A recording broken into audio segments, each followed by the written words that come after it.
Okay, so today we have what seems to be a very interesting video made by Talkative Try about the current state of PoE 2 meta. Now, I have encountered his channel fairly recently, and I found some of his videos to be really helpful as a new PoE player, and I can't wait to actually watch this video alongside you guys and give my perspective as a completely fresh player to the game. Now, I know my opinions doesn't matter because I suck, but hey, it's gonna be fun nonetheless. Everything dies eventually, and the death of Path of Exile 2's triumphant 0.3 update is imminent. Maybe you played it, maybe you didn't. PoE 2, the third edict, added huge systems and excellent changes to the game, like the long-awaited inclusion of automated trading and a complete trade UI in the game client. I'm gonna talk about everything when we problems, reach it. And a speedy way to traverse with a great risk-reward ratio, sprinting, which may still have some clunk associated, or maybe it's just a skill issue. But 0.3.0 wasn't without disastrous failures for Path of Exile 2. Game performance is at an all-time low, and the future of game balance in the lead-up to 1.0 remains shaky.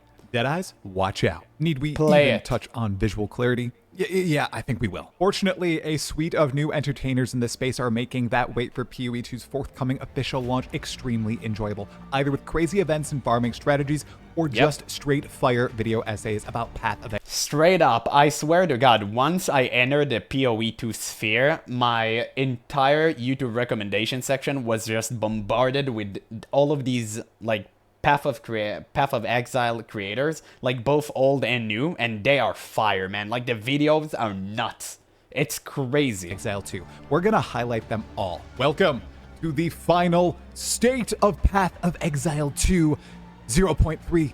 Rise of the Abyssals. The third edict. There are like 2 more months, I absolutely swear it's the last one. It is only the third one, or maybe the fourth one. Anyways, timestamps below. Like, subscribe, comment, Patreon. Let's go. Where must we begin, my fellow exiles? Of course, it's with Asynchronous trade being added to Path of Exile 2 and probably Path of Exile 1. Shoutouts for the Claire Obscure music, by the way. Actually perfect. And also, I'm so shocked that you guys play the game without, like, asynchronous trading. It's actually insane. I have no idea how you did it so far, but God bless you all. I wouldn't have made it. Soon. Long have we waited It sounds like such a basic feature, too. In the game itself and not have to rely on using the outdated method of going, finding another player, and actually trading with them in the flesh. Hell no. If you have to use an external website to play a game, just quit. Don't. You can never convince me that using an external website, like a third-party program, whatever, like add-ons, I don't really care, is a good thing. You will never be able to convince me that. I'm so glad they actually, like, took care of that. That is incredible. Like, huge W. Huge. Massive. Now, we can set up our own shops and our hideouts and sell items even while we're off sleeping next to our... This is by far the biggest win of the patch and assist players of all types, unless you're playing solo self-found. And in that case, well, I'm telling you, you are missing out on some swift progression. Come on, you know you want to be done with the league in 2 weeks. Or if you're like me, Yepity yep. 2 months. I will say, I have used the trading system. It's great. It could use a little bit more visual clarity maybe, but other than that, I think like it's phenomenal. It was honestly awesome. Because you don't have a lot of time to play. Another note on the trading front, this launched into the game without a single snafu. Nothing went wrong. There were no abuse cases. Nobody lost their items. There wasn't a terrific... No abuse cases yet.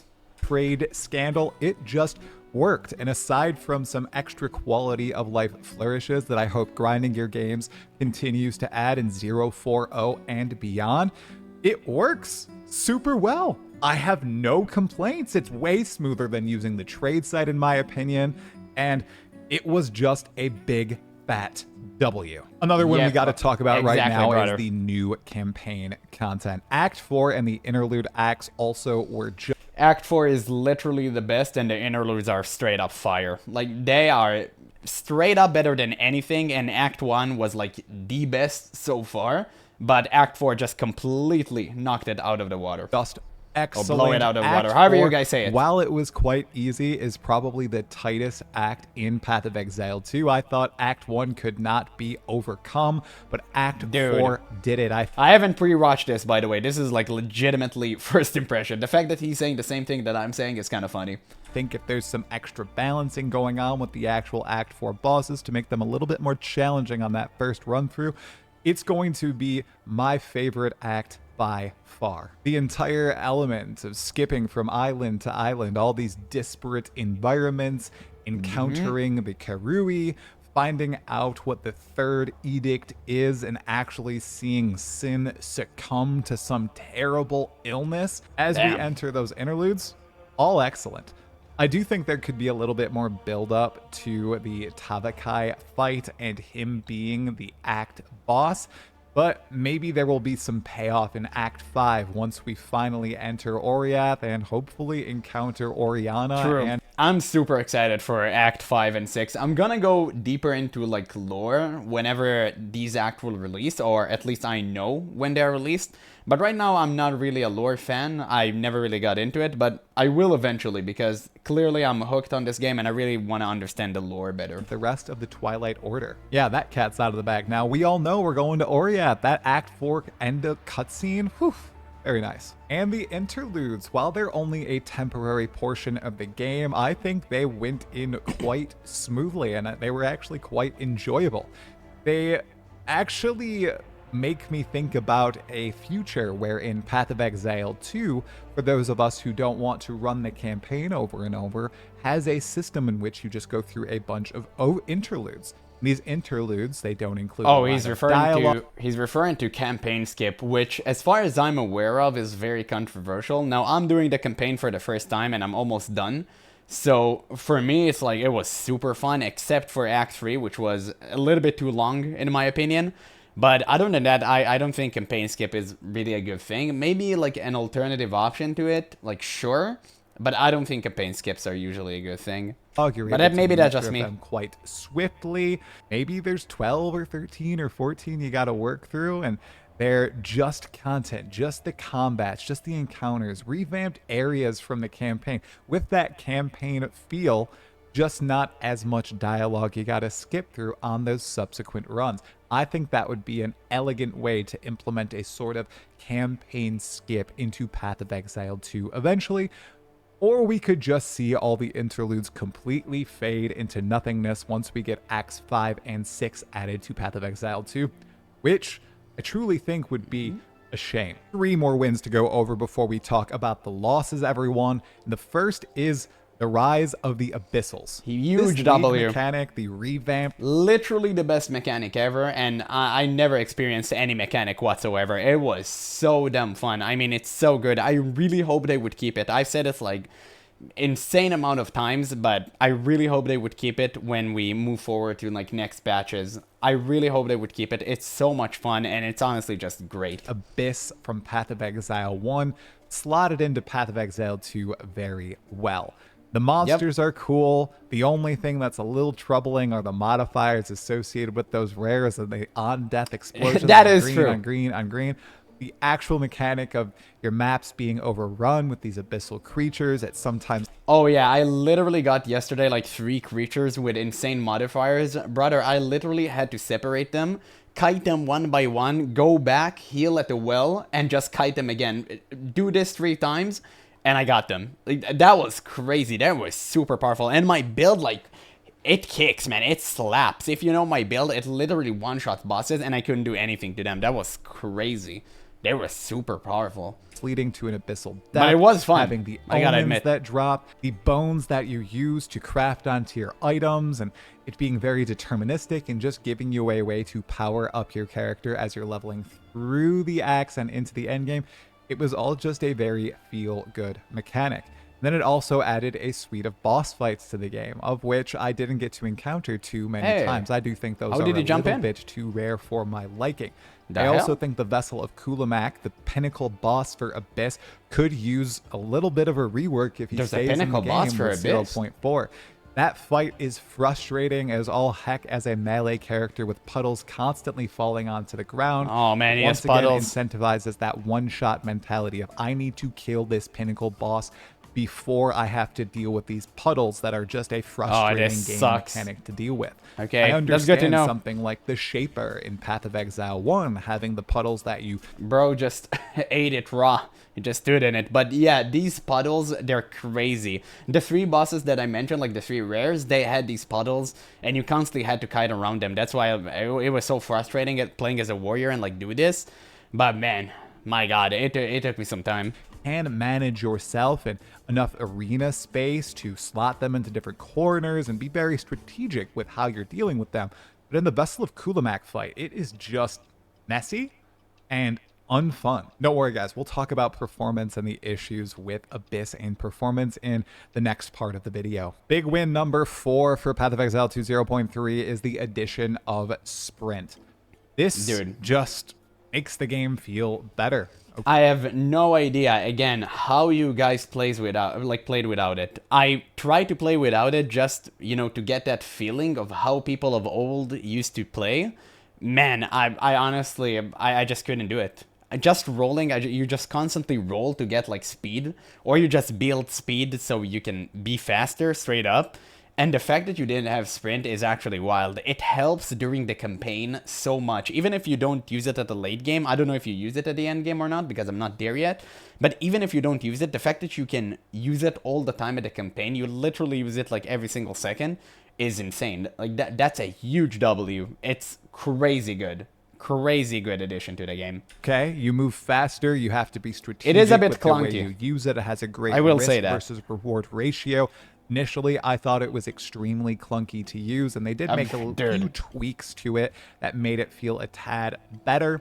And at this point, I've mastered Sprint. I'm not getting heavy stunned anymore. I understand when I can use it, where I can use it, what monster. Well, the good thing about me making videos is that whenever I get heavy stunned and die, I just edit that part out. Like, that's the good thing. You'll never see me die to Sprint. But it always happens. Monsters to use it against and what monsters to not use it against. I'm using it in the campaign, in Endgame, and there are only a few specific areas where I never use Sprint. Mostly in Delirium maps in which I can't really see the ground. Because sometimes you're sprinting over top those little puddles in Delirium maps, and those monsters pop out, and they will instantly heavy. Did he just said remove Delirium fog, brother? That's the whole thing. That's like the shtick. Stun and you gotta have the fog. Those are the only scenarios in which I have to be careful using Sprint. Everywhere else, man, I can strategically just weave through maps with ease. People who haven't played Path of Exile 2 since Sprint's edition, or only played through the campaign once with the initial implementation of Sprint, I'm telling you, you have no idea how powerful it is. Once you master it, you're actually moving through the campaign at a rapid pace. Just give it until 0.4, give it a go. Now that you've had your hands on Sprint quite a bit, I know you probably won't want to run through the campaign again. A lot of you want to skip the campaign, but with Sprint, you are That's interesting. Anyone in the comments, literally tell me if you're for campaign skip or you're against it. I am interested. Right now I'm a new player, so personally I have nothing against the campaign, except for Act 3, which again, I spoke vehemently about that. Like I spoke too much about that. Just cut some corners of Act 3 because there's a lot of void there. It's like spaces with nothing. Other than that, I think you shouldn't change anything in the campaign, but maybe that's just me. Traversing those areas at an extremely quick pace. And if you really want to run past certain monsters, you can do that. And then the final W of the patch, in my opinion, is the updating of Endgame in 0.3.1. The first that part I know nothing about. Patch happening within 0.3. This revamped Endgame, essentially removing the way towers worked before, where you need to use tablets in towers, and it applies to all the maps in a radius around the tower. Now you use tablets on maps themselves, and you apply the mechanics directly to the maps. Towers are just used for scouting and getting more tablets. That sounds so much better. That sounds so much better. Again, I never played the Endgame, but I have a really good friend that did. And of course, like he told me, I watched a lot of pro PoE players like videos about this. So all across the board, I think I heard pretty much everyone says that this was a very, welcome change. Like, this was very good and very healthy to the game, and thank God they did that. So from what I heard, a lot of people are happy. Personally, I haven't experienced anything, so I can't speak for myself, but yeah, I mean, it's a good thing they actually listen to their community. That's a huge W. That's For cool. sure. You also have boss fights in every single map now. That's also awesome. This shift of needing to hunt rare monsters to needing to kill the boss to complete a waystone, big fan of it. I love the boss fights in Path of Exile too. Now it really seems like you have the zoomy nature of clearing out the maps in Endgame with all the packs, and then you have these epic boss fights at the end of maps, especially those with powerful map bosses. The bosses actually fight back, and they are quite tanky, even if you have a decent build. So you're in these fights for a little while, you're struggling a little bit, you're actually dying to the bosses now, you need to engage with their mechanics, and I am a huge fan of that. I am quite interested to see how this will play out from a fresh start scenario in Trade League with all the new changes to how tablets work and currency drops and all this. How is progression going to be? Is it going to be much harder now that you need to overcome these bosses on your builds to progress through the initial atlas? Most likely.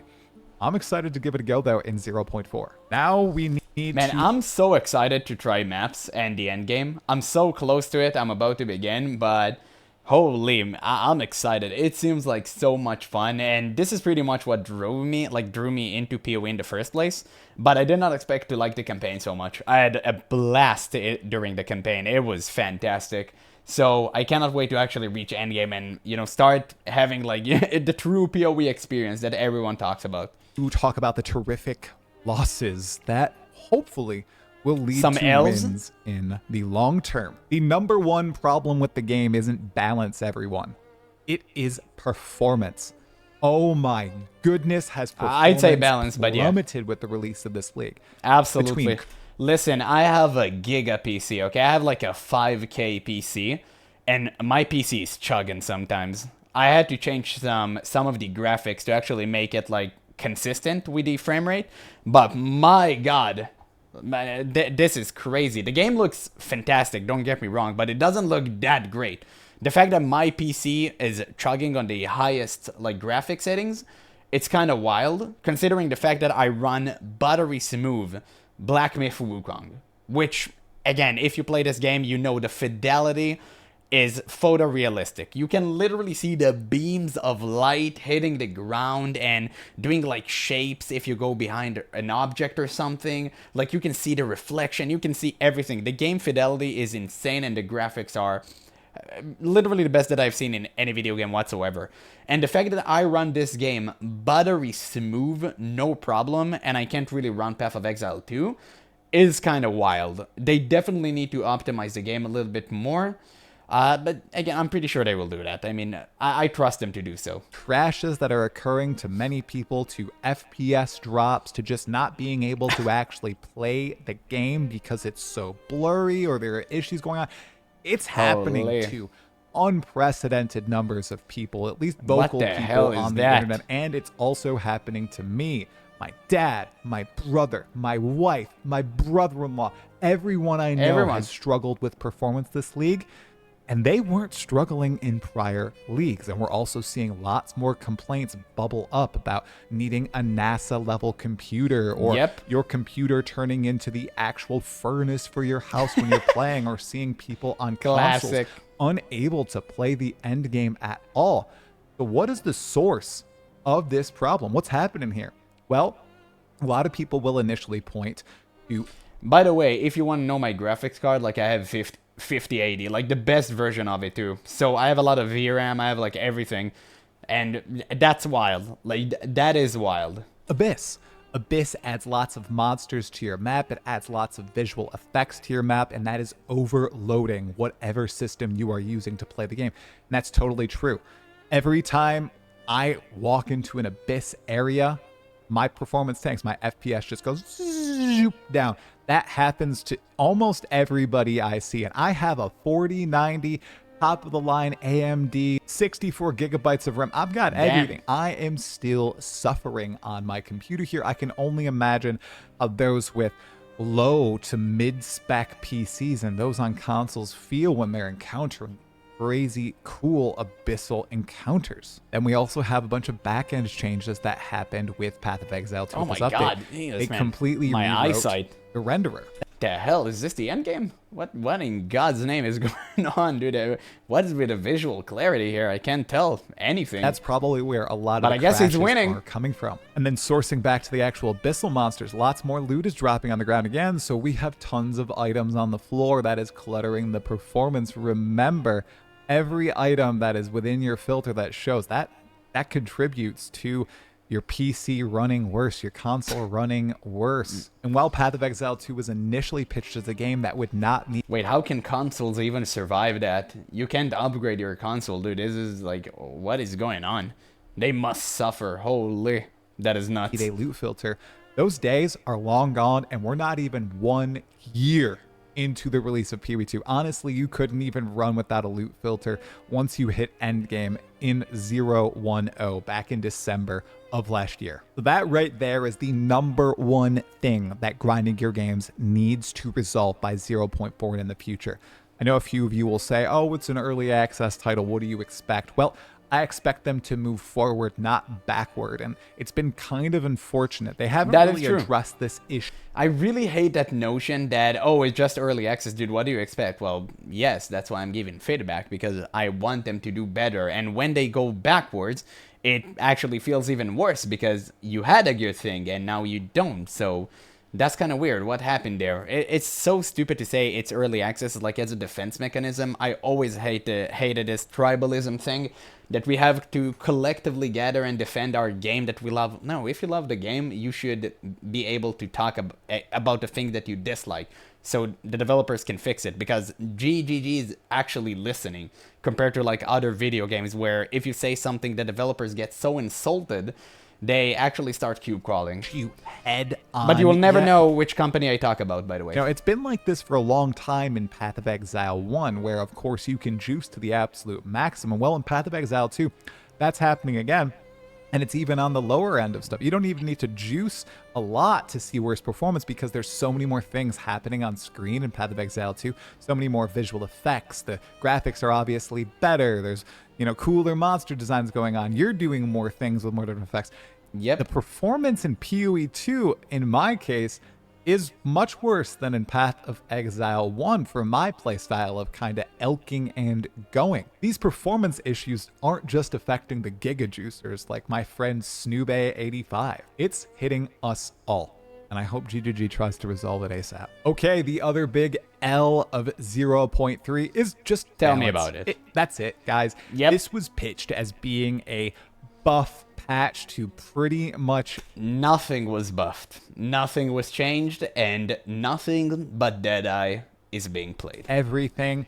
And God while bless. many archetypes and classes and skills were buffed or reworked, we're still feeling that Deadeye superiority. We're still seeing the supremacy of ranged classes. We're seeing... Yes, ranged... I mean, as far as I've seen, I only played melee, but range seemed like so much better. There were so many cases where I played like as a warrior, and I said to myself, man, if I was range here, I would have tore this boss apart. Like, that is crazy. And I've never encountered a boss where I said once, oh, I'm so glad that I'm melee, because if I were ranged, like if I played range character, I would have completely been annihilated here. Like, this never occurred, even once. Elves fall a little bit behind unless you're playing a Blood Mage and unless you're losing a Reap.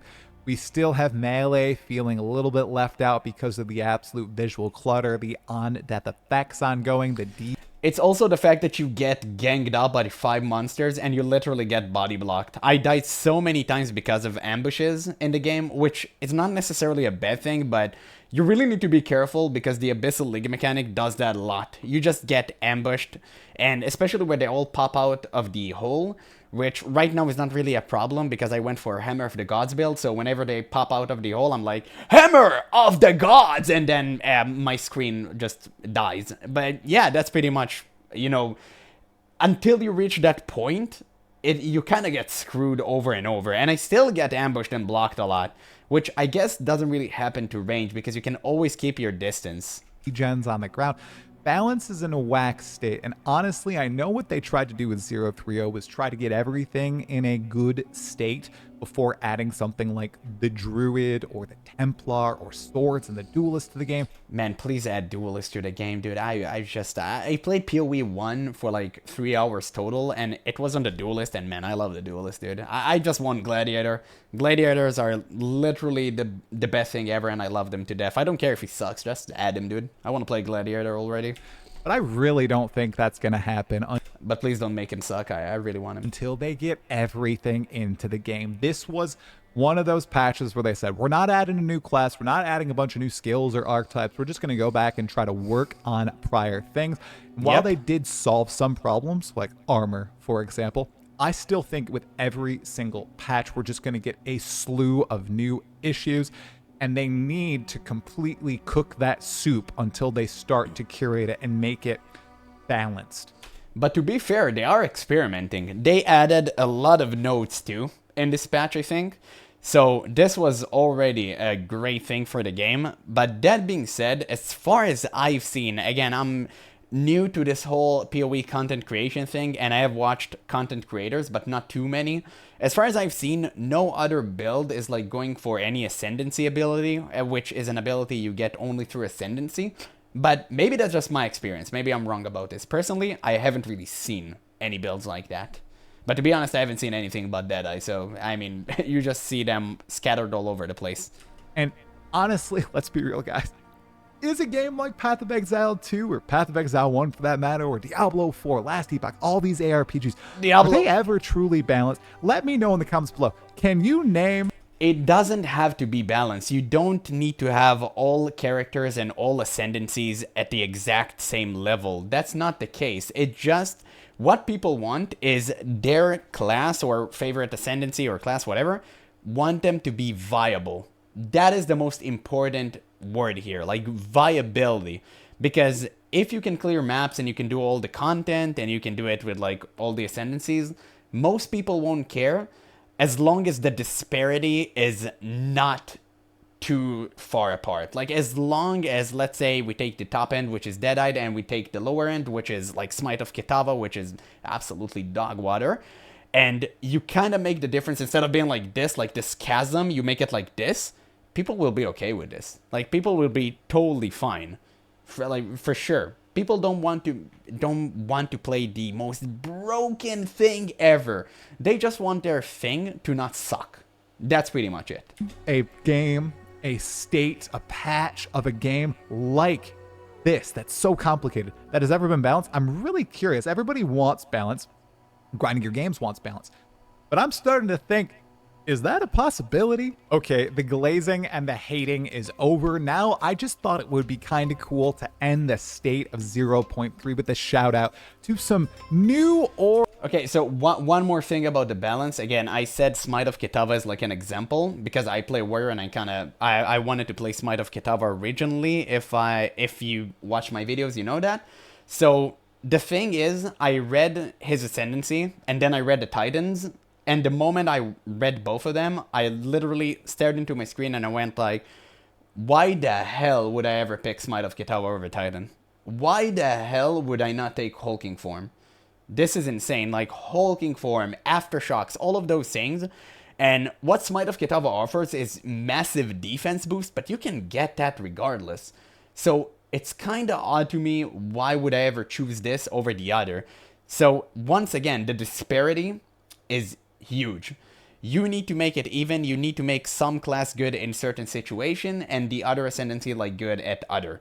So that would, in my opinion, make the balance completely better. It doesn't have to be perfect, just have to be a little bit closer. Okay, so he just gave shoutouts to PoE content creators for like 4 minutes. So I'm gonna skip that part because it's irrelevant for the video. But dude, massive respect to you. That is actually great that you did that, but I just want to stay on topic, so I'll do a little bit of editing magic and kind of skip that part. So there it is, the final state of 030 video. I think Grinding Gear Games is in a perfect position to see both Path of Exile 2 and Path of Exile 1 succeed. Of course, we have the next PoE 1 update 3.27 hitting on Halloween. October 31st. It actually looks great. Is I watched the Keepers trailer. of the Flame. It looks interesting. I will actually be trying it out. Maybe I'll bounce by Act 4 again. Maybe I'll play all the way to Endgame, and I'll have my soul sucked away from me by grinding your games once more. We'll just have to find out. Are you going to be trying PoE 1's new update? Are you going to keep playing PoE 2? Did you not play this patch, but you wanted to hear the whole breakdown of what's going on? Make sure you let me know in the comments below. And as always, thank you so much for watching. Like, comment, subscribe, Patreon, and I will see you in the next video. Have fun. Yeah, great video. Great video overall. I'm gonna leave a link in the description once again so you guys can watch it for yourself and give it a like or a sub if you haven't already. Again, I pretty much said everything that I had to say about the game, or at least how I see it as a new player. But you need to remember, I'm a complete noob. I don't really understand things because I never played it to an extent that most PoE players have. But I just thought making this video would be interesting so you guys can see my perspective as a new player and kind of judge me and have a few laughs for sure. But regardless, I'm having a blast with this game. I cannot wait to actually reach the end game and try it for myself, especially now after all the changes. I can't wait to actually test them for myself. Once again, really big fan of the balance changes, but I think they should do a lot more. Because at the end of the day, I want all ascendancies to be like viable and the disparity not to be too big. I want them to succeed.